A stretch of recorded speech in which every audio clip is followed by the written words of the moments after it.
3 सितंबर 1857 का दिन था जब बिठूर में एक पेड़ से बंधी 13 वर्ष की लड़की को ब्रिटिश सेना ने जिंदा ही आग के हवाले किया। धू धू कर जलती वो लड़की उफ तक न बोली और जिंदा लाश की तरह जलती हुई राख में तब्दील हो गई।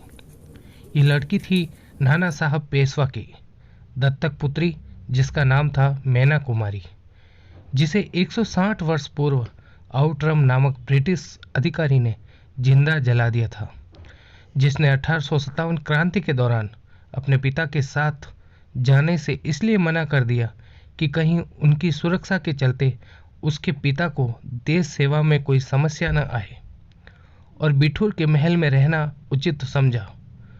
नाना साहब पर ब्रिटिश सरकार इनाम घोषित कर चुकी थी, और जैसे ही उन्हें पता चला कि नाना साहब महल के भीतर हैं, ब्रिटिश सरकार ने महल को घेर लिया, जहां उन्हें कुछ सैनिकों के साथ बस मैना कुमारी ही मिली।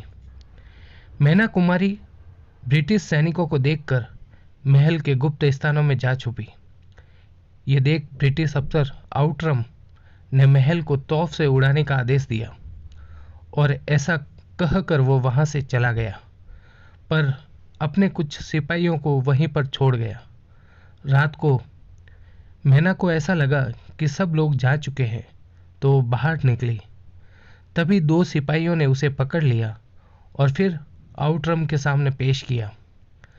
आउटरम ने पहले मैना को एक पेड़ से बांधा, फिर मैना से नाना साहब के बारे में पूछा और क्रांति की गुप्त जानकारियां लेनी चाहिए, पर मैना ने मुंह तक नहीं खोला।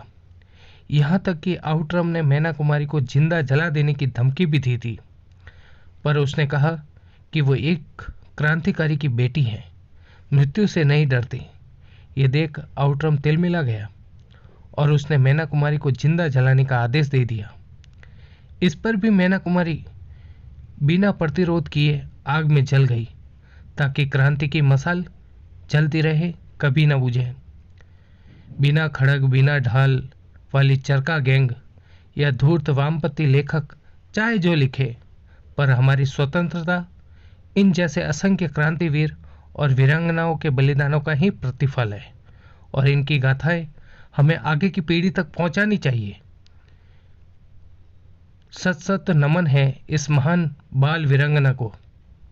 जय हिंद, इनकलाब जिंदाबाद।